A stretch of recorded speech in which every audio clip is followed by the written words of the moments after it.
True Crime Screening Room is a presentation of the Sherpa's podcast picks. Please keep in mind that some of the topics discussed might be too intense for younger or sensitive listeners. Even Jim, the podcast Sherpa, conducts some of these interviews while hiding under his desk. All while holding a stuffed mountain lion named Mr. Wubby.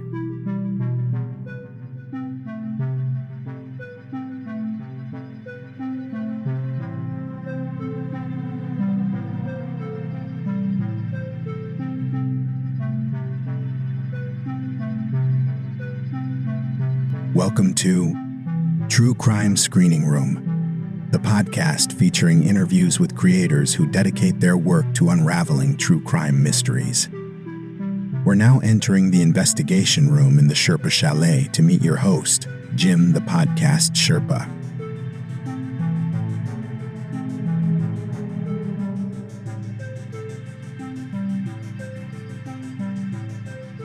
Hello there, Rebels of the Sherpalution, and welcome to True Crime Screening Room. And you're probably thinking, wait a minute, what? Where did this come from? Well, okay. It's me, Jim the Podcast Sherpa, your host of the Sherpa's Podcast Picks. And as you know, we do little side episodes, sometimes when we're not talking to podcasters. And last season, since I got the opportunity to speak to so many true crime authors, I figured, why not create a little subsection for the true crime authors and the true crime podcasters? Because I know you guys just love that true crime, and I want to bring it to you, of course. And I figured also by calling it this, the folks that are maybe driving, and if they've got kids in the car, if they know that it's a true crime podcast, they might want to maybe hold off on listening to it until the kids are out of the car, because there's, some sensitive content in there that maybe the younger ears or the more people who might be triggered may not want to hear. So that's what I did. So I came up with this title of True Crime Screening Room. And it's brand new for season 14. Boom, there it is. We got some new artwork and some new voiceover work and a little bit of scary music to lead you into this podcast. So I welcome you all. And again, it is me, Jim the Podcast Sherpa, coming to you from Sherpa Studios here in the Sherpa Chalet, high atop Mount Podcast here, where I overlook the millions and millions of podcasts that are out there. But this isn't one of those episodes where I get to talk to podcasters. As I mentioned, we're going true crime, and there are millions and millions of true crime podcasts that are out there. I'm sure you know, maybe some of you are listening to every last one of them. By the way, if you go to the Sherpalution YouTube page, there is a true crime playlist, and all the folks that I've gotten the opportunity to interview are on that playlist, just in case you want to hear just the true crime stuff. And that's fine with me. But, there are plenty of podcasts in the show for you to listen to. We're at about 350 right now. 350. I'm a busy boy. Let's talk about today's show, shall we? Okay, our guest today is an author. His name is Kevin Lenihan. He has written the true crime book called Storm of Suspicion, The Karen Read Murder Trials. Now, what's interesting about Kevin is he's actually, I think, the first guest that I have who's been reporting on this case in real time. This case really isn't done yet. We'll get into it into the interview. I don't want to give too much away, but he really did a great job of unpacking the case in this interview. There's a lot going on. There's quite a cast of characters. So I really just kind of sat back and let Kevin explain everything. And he did a fantastic job of it. So thank you very much, Kevin. And this is a really wild story. I think there was actually a podcast that was made about it, but it probably doesn't even cover what's going on as of this date. And Kevin actually gets into that as well into the interview. So I think I've prolonged this long enough. So let's have a listen to my interview with Kevin Lenihan, author of Storm of Suspicion, The Karen Read Murder Trials. Hello there, Rebels, and welcome to the True Crime Screening Room. My guest today is Kevin Lenihan. He is the author of Storm of Suspicion, The Karen Read Murder Trials. He's coming to us from Boston. and not too far away from where the actual crime occurred. And he's been working with CourtTV as a reporter to present information and a lot of the coverage on this trial. There's a lot going on, so we're going to try and cover as much as we can. Kevin, welcome to the show.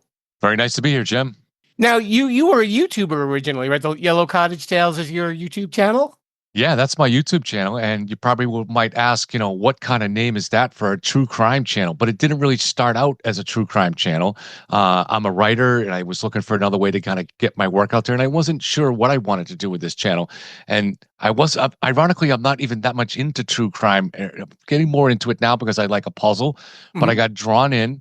And I got drawn in unwittingly into this case, and the rest is history. So now this didn't really happen too long ago. Was it in 2022, I believe, or 2021? January 29th, 2022. And ironically, that is the night that separately and coincidentally that I got into true crime. And what happened was I had just launched this channel too, and Yellow Cottage Tales, and I had a bad case of COVID. And I also am, I have stage 4 lung cancer, which I have for several years. So there was an issue of sensitivity. I had a high fever, and I stayed up. I went on HBO. I couldn't sleep. So I looked for a documentary. And what came up was this documentary called Have You Seen Andy? And I knew what it was about.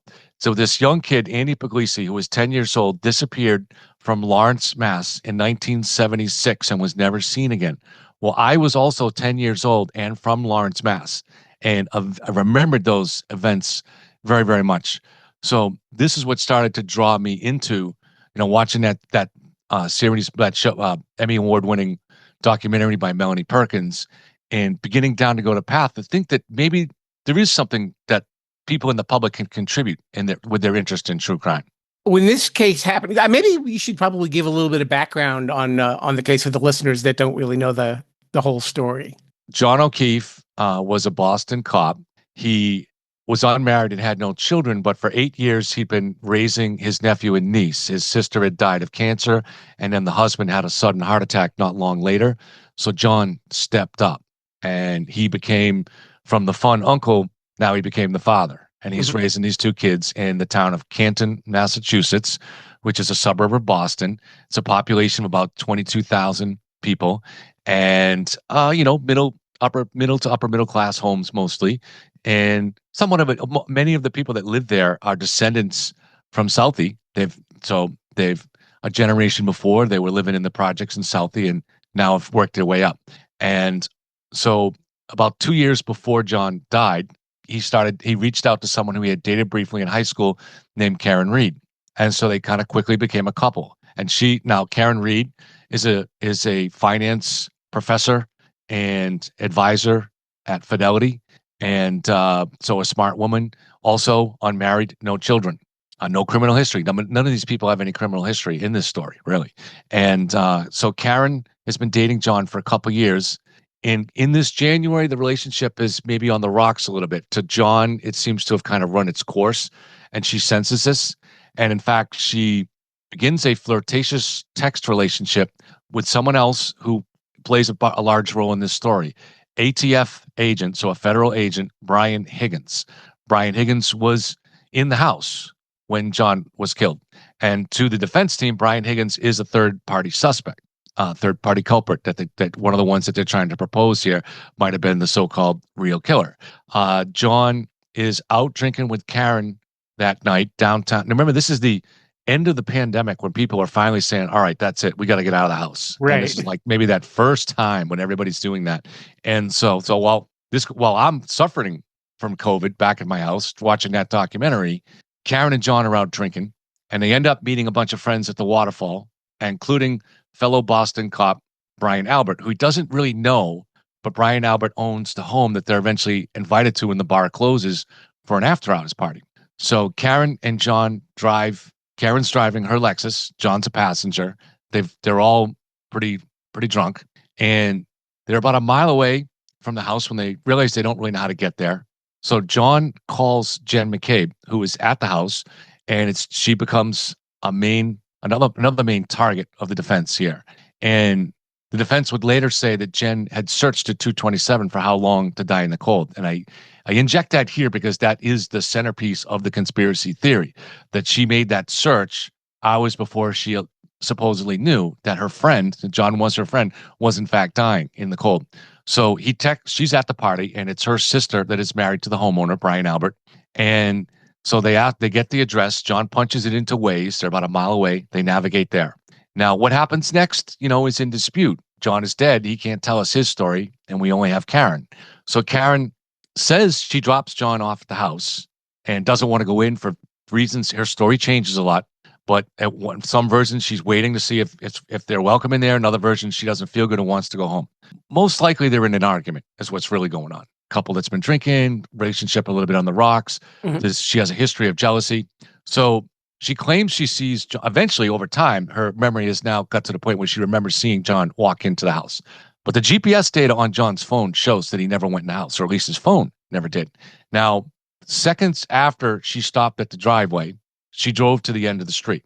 Now, there's a partial witness for this because there was a pickup truck arriving with 3 individuals in it that were there to pick up someone else at the party. So in this house, the Brian Albert house that these guests were arriving from downtown, there had already been a small party going on for the owner's son, a 23-year-old man named Brian Albert Jr.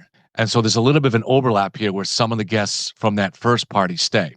And one of them was being picked up by the pickup truck. Now, she came out and told her brother in the pickup truck, you know what, I've decided to stay. So the pickup truck drives off. That pickup truck, the people in the truck note Karen's Lexus. They see it stop in front of the driveway. They don't see anybody get out. They see it go and park at the far edge of the property, which is about 70 or 80 feet away from the driveway. And when they leave, the passenger in the pickup truck does note that the Lexus had the interior light on and that the female driver was sitting with her hands on the wheel. But he doesn't remember seeing anybody else. So where John was at that point, was he in the act of getting out? Was he in the house, if you're going to go with Karen's theory? Or did he just exit the vehicle? We can't say for sure, right? So that drives off. Karen, at some point, leaves. She gets home. Now, when I say home, I mean John's house. She's not technically living with him, but she's staying there a lot. And so she gets home, according to the state police, around 12:36. That's when her phone automatically connects to John's Wi-Fi. Now, we don't think she pulls into the house until 12:41 because she leaves a bunch of voicemails during this time. The first voicemail is at 12:37, and she says, John, I effing hate you. So these voicemails, the thing though about, they're all angry. They show signs of jealousy, but in none of those voicemails does she suggest she knows that she's been in an accident or that John might be hurt. But neither is she trying to act like someone trying to cover up her tracks either. So that's what I took from those voicemails. In the 12:41, when she called John, you can hear what sounds like her pulling into the garage. So that's why we think that she pulled in at 12:41. So she calls her parents. Is this unusual? Probably, right? But they don't answer. They don't wake up. So she calls them 3 times during the night that they don't wake up. One of them is like at 1:13. Her last angry message is about 1:18, 1:20. And she says she goes to sleep on the couch. And that's probably true based on the lack of phone activity for a few hours. Now, at 4:30, she wakes up. Something has changed. All right. She calls John again at 4:38. No answer. The niece inside the house, the nephew is at a sleepover, so he's not there. But the 14-year-old niece is there, and she's woken up by Karen screaming and hysterical that something has happened to John. She calls Jen McCabe, who I've mentioned in this story, right? And allegedly looking for John. She calls another person, Kerry Roberts, who's going to come into the story in a moment. Kerry Roberts, the thing to know about her, she is not connected to the families that the defense accuses. She's not connected to the homeowner on 34 Fairview where John was dropped off. She is a lifelong friend of the O'Keefes. So she's very loyal to John. In fact, she's someone that picked up John's parents to bring him to the hospital to view the body. So Karen very unusually calls Kerry Roberts at 5 a.m. and says, John's dead, and hangs up. And Kerry wakes up like, what? And then Karen calls right back. She says, something's happened to John. My God, he's been maybe hit by a plow. Very strange things to wake up thinking when you just dropped off your boyfriend at an after-hours party, right, where it's only a few hours later, he could still be drinking. He could be sleeping on the couch. Why does she suddenly convince that he's hurt? Right. We don't know why. So at 5:08, she pulls out of the driveway to go looking for John. Now, this is a very famous video because there's ring video of her pulling out. And as she pulls out into the storm to go looking for John, she slightly nudges John's Ford Traverse, which is parked in the driveway. And the defense claims that's when her taillight was broken. Now, it's snowing hard, and there's maybe an inch or two of fresh snow on the ground. The driveway's well lit. You don't see any pieces from the taillight having fallen on the ground. Now, people that look at those taillights, if you look at it from the side, you can clearly see pieces are missing. But the defense tries to look at it just from the back, and people prove to be very gullible to defense theories and say that the taillight was only cracked, but it's clearly broken. All right, so 5:30, she reaches the McCabe house, Jen McCabe, who I mentioned, and she shows Jen she's hysterical. She shows her the broken taillight. Then Kerry Roberts meets them there because she had called Kerry. Kerry Roberts had only met Jen McCabe once before. She didn't know Kerry, and now because Karen's hysterical and drunk still, Jen McCabe drives the Lexus while Kerry Roberts falls, and they decide to go back to John's house first because Karen's so drunk and hysterical. The other women think that maybe John is really in the house, and Karen just wasn't aware of it. So they go back to the house. They go inside the house. They look at the house. They look around. He's not there. Now, just one more interesting part about that before we get to the crime scene. There are, as I've already mentioned, the ring video at 5:08 that shows Karen backing out. There's no video. The ring video is missing from Karen getting home at 12:36 or from her pulling into the garage at 12:41. That's missing, presumably deleted. Also missing, so the women get back to the house. Jen McCabe parks the Lexus in the driveway. And it's important to note that Lexus is under video surveillance all day unless Karen is in it. There's no areas where it's outside of that until later in the day when it's towed by the state police. So that they go in the house. When they leave, Karen, in her own words, and we're going to hear this in the second trial because she told this to a reporter, showed the women, examined the broken taillight with the women. And she even describes plucking out a piece there. And she was worried about the functionality of the car because of the taillight. So then they get into, and that video is missing. That video has also been deleted. All right, so then they climb into the car of Kerry Roberts and they drive back. Now they're going to go to 34 Fairview, which is where Karen last saw John.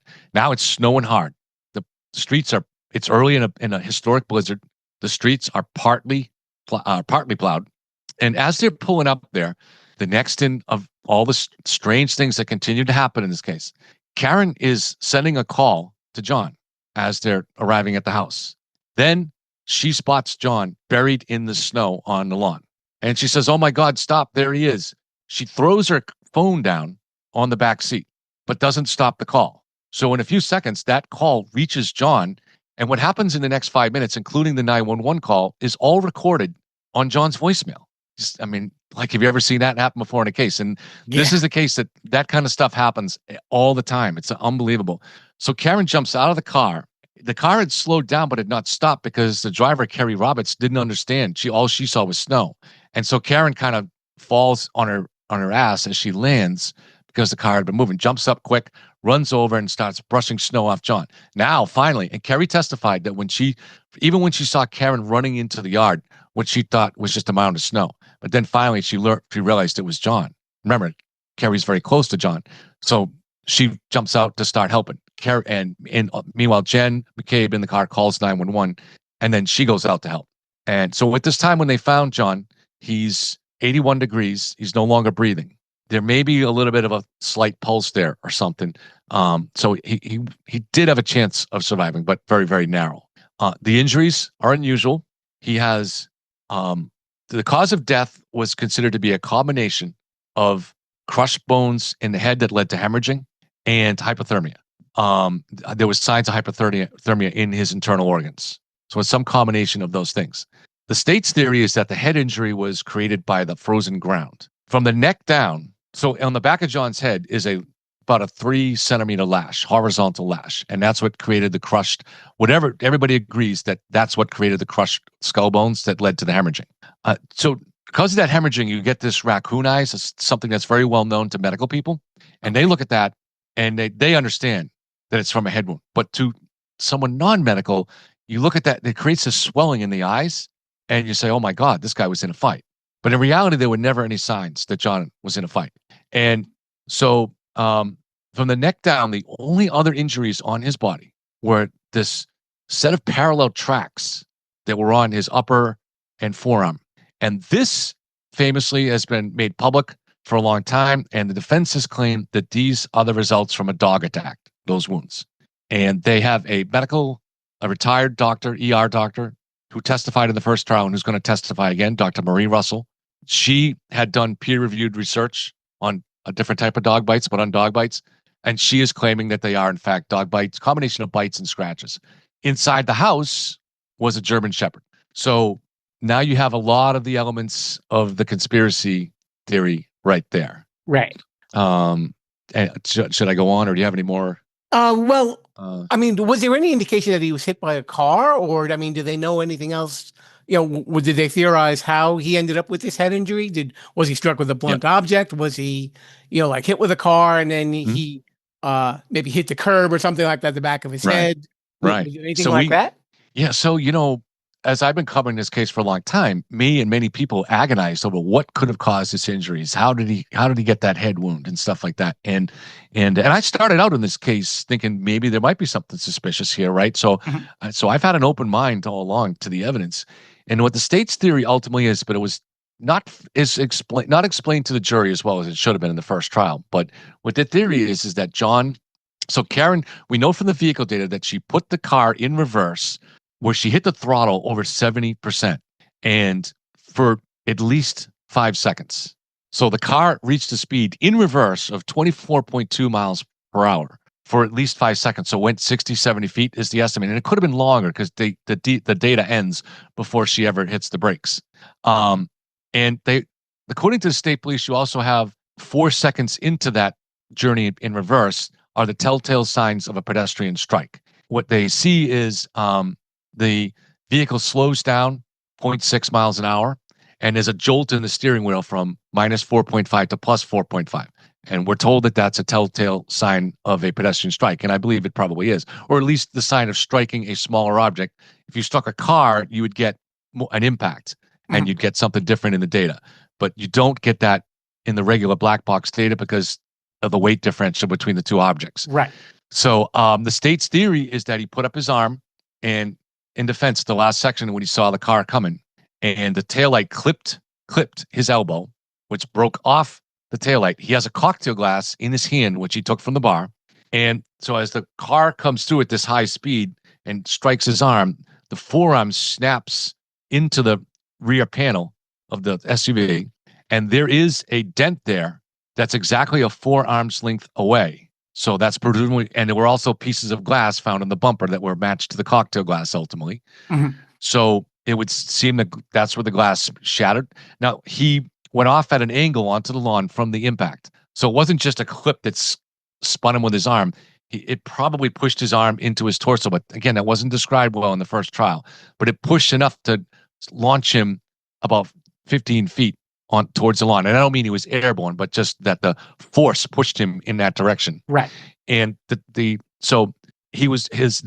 cocktail glass, the remnants of it were found near his body early the next morning when the Canton police searched. So there are no other injuries. There's a small contusion on his right knee. So the clipping might have got that, but there's no significant bruising. There's no visible broken bones. The body was not x-rayed. So the only broken bones would be revealed from physical examination. So, like a compound fracture that you could feel. Right. So, but there's no, you would think in a fatal hit and run, there's going to be more injuries than that, but there aren't. So I think it's explained pretty well by the data, but it's a challenge to explain that to a jury and to the public. Okay. And I guess, like you said, the fact that she's just making all these calls to his phone. But did they say that there was anything that might have indicated like she was panicking over the realization that she hit him, or maybe he didn't even realize that she hit him?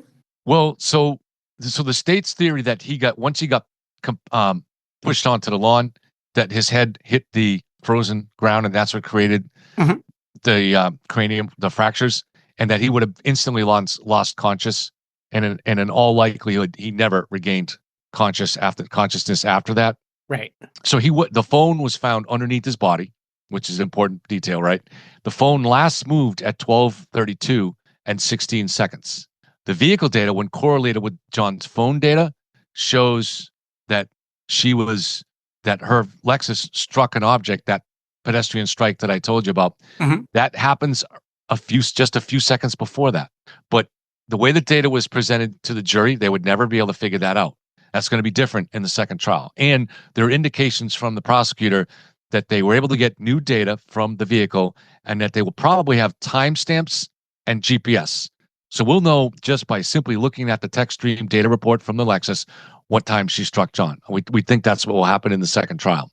Okay. But we've reached a point in this, Jim, where the public is so eager to buy into the odd things, the way they've been framed by the defense theory, that I don't think if people saw a video of John being struck, a lot of these people would change their mind. So I know, wasn't there a little bit more where they think that other people may have had something else to do with his death as well? Apart from Karen? So the theory that the defense has proposed is that John walked into the house, was attacked by the homeowner, by the nephew, Colin Albert, and none of these people had any prior beef at all with John, but they try to manufacture that.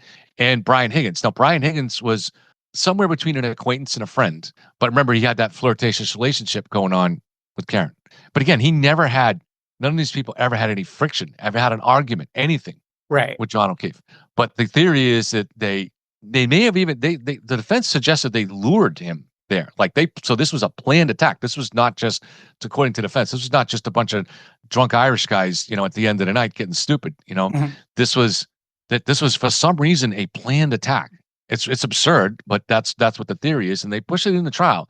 And that maybe they didn't intend to kill him, but when he got seriously wounded like that, they realized they were going to be in serious shit if he woke up and told his story.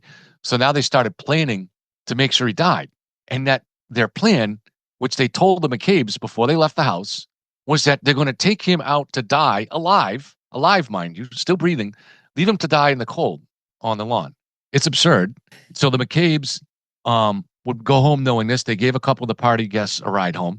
They have 4 young girls, as that's their family of 4 girls at home waiting for them. It's something that they would know was unlikely to succeed. You're driving on your way home, and you think, and let's say in theory, John was mauled by a dog and beat up inside the house, and you're driving home knowing that the killer's plan is to leave the victim out alive to die on the lawn. You'd be in a panic. You're like, this is never going to work. Right. We're going to go to jail, and our kids are not. We're going to be accomplices to murder, and our kids are going to grow up in foster homes. Why would they take that chance? But they have Jen. So she's contacting her 8th grade daughter's basketball coach over because her daughter was going to be joining that basketball team. She's researching the website for that basketball league. And seconds after that, she's allegedly making this search for how long to die in the cold, as though she's just calm and her heart rate is normal based on her health watch data, her Apple Watch. So the theory, they're trying to tell us that she's just so cold and not even nervous about whether she's going to get in trouble for being a murder accomplice, that she's just casually making this search while she's searching the basketball league. Oh, how long is it going to take for my friend? And so John's niece, who he's raising, is best friends with Jen McCabe's daughter. So the theory is utterly absurd, but hundreds of thousands of people believe it, and that's where we're at. Now, I think we should tell everybody that the original trial ended in a mistrial. What led to that? Well, so I don't think the state did a good job. So they knew for a year that the defense was going to try to suggest that the wounds on John's arm were caused by a dog attack. And they really didn't make any effort to bring an expert on to refute that, or to even explain in some detailed, convincing way how they believe those wounds on the arm were made. But also, and this is crucial here. So, like I said, the vehicle data and John's phone location data, so his Waze and his GPS, when you do that correlation, it shows you exactly within a couple of seconds what time John was struck. It's bulletproof data. However, the prosecution, so one Trooper Garino, is the one that handled the phone data. A different Trooper Joe Paul, was the guy that handled the vehicle data and the accident reconstruction stuff. And those 2 troopers were never allowed to share, or that they never shared their data. So what was needed was for someone to put together that key correlation. Because Karen makes, when they drive into the house, they miss the turn onto the street. It's Fairview Road. They missed the turn. We know the exact time. It's at 12:23 and 46 seconds. So because they missed a turn, she has to do a 3-point turn. She does it a little bit angrily. So she hits the gas hard enough that it triggers the creation of event in the vehicle data, which is the first event created in her data since she owned the car. She'd owned it for a couple of years. So so she was driving unusually. She does this 3-point turn, and now she takes a right onto Fairview. And so that's about 30 seconds later. So that is at 12:24 and 18 seconds. So somewhere in the middle of that was the 3-point turn. That 3-point turn is, like I said, is in the vehicle data. Well, there's a second event in the vehicle data that comes exactly 8 minutes and 4 seconds later. That's when she puts the car in reverse and punches it at 70 miles an hour. So 4 seconds into that event is when she strikes an object the size of a pedestrian. So 8 minutes and 8 seconds after the 3-point turn is when John was struck. And that just meaningfully happens to be just seconds before John's phone last moves. We know from his health app that the phone last moved at 12:32 and 16 seconds, which is literally 4 or 5 seconds if you line it up with the other data. Yeah. Yeah. And but the state didn't present that to the jury. Now, I don't think they will have to present it this time, because I believe they actually have better data and they have the actual timestamps and the GPS. But if the state had presented that to the jury the first time, I think it would have been different. You said to me before we started recording that everything has been changing leading up to this second trial, that there's more and more new data coming in and things are going a little bit haywire. It feels like every other day you wake up and there's going to be some big new surprise. So a couple of days ago, there was during the trial, it was a 10-week trial. They had to select a couple of alternate jurors. And one of the ones that they selected had been identified by court watchers who were basically allies of Karen. They had identified her as looking sympathetic to the defense. And so she becomes it's determined through lottery, but she becomes an alternate. Well, the next day she shows up in court dressed in pink. Now, pink had become the color of Karen Reed. So outside every day in trial, there are hundreds and hundreds of people all dressed in pink. So this allegedly unbiased, neutral juror, who now gets selected as an alt, shows up in court the next day crying and dressed in pink. And she's been in touch with the really, discredited and now charged with 20 counts of witness intimidation rabble-rouser named Turtle Boy, who was working closely with the defense. This alternate juror is in close touch with Turtle Boy. Well, she has now, and a few weeks ago, she gave out a statement to local news, saying that the Karen Reed trial is a miscarriage of justice. Well, what she didn't tell people was, while she was making that statement, she was formalizing, or had just already formalized, a deal to join the defense.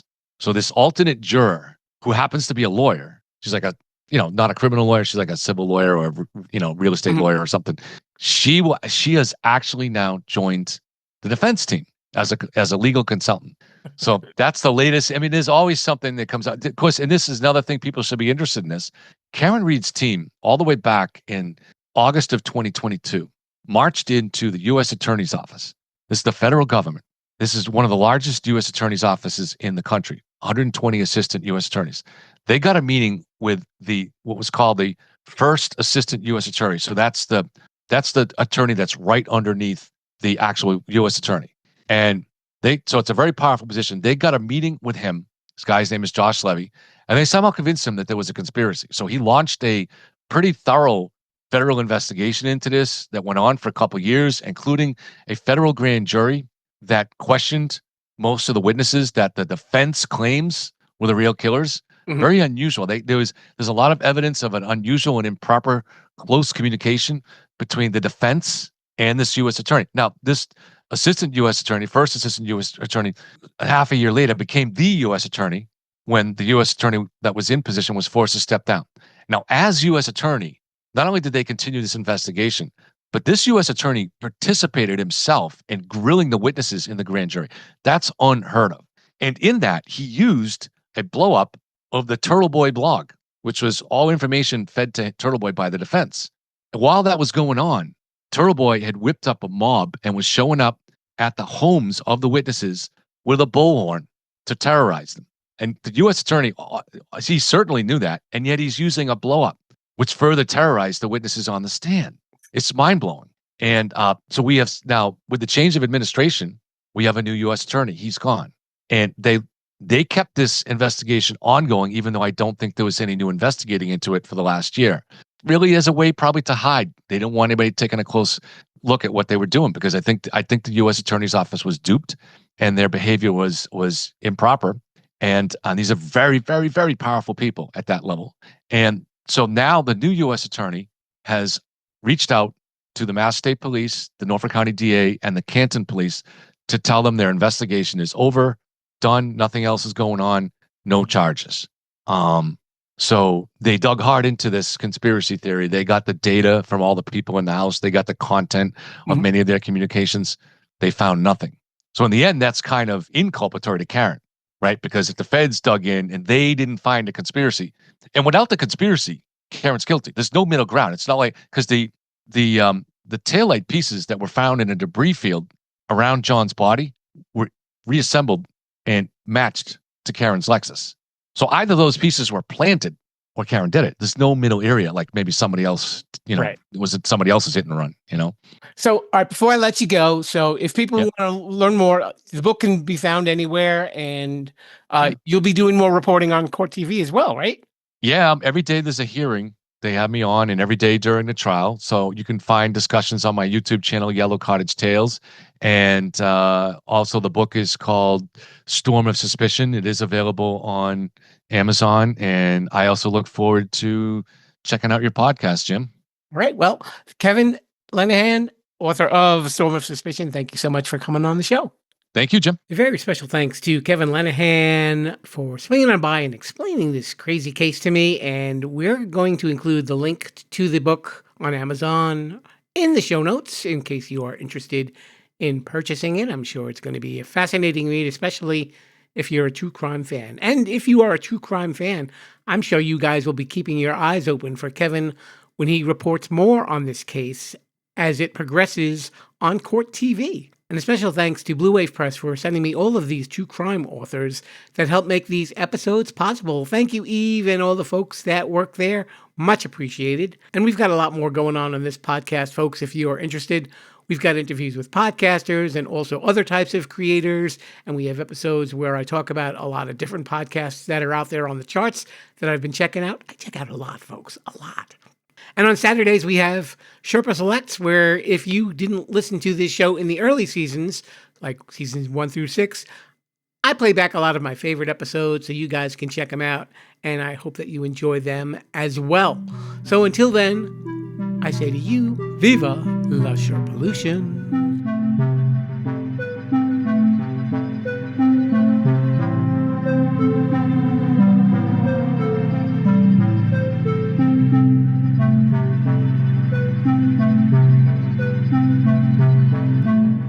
Thanks for listening to True Crime Screening Room. Subscribe to the show on podcast apps or the Sherpolution YouTube page. Until then, stay away from evil. And more important, Viva la Sherpolution.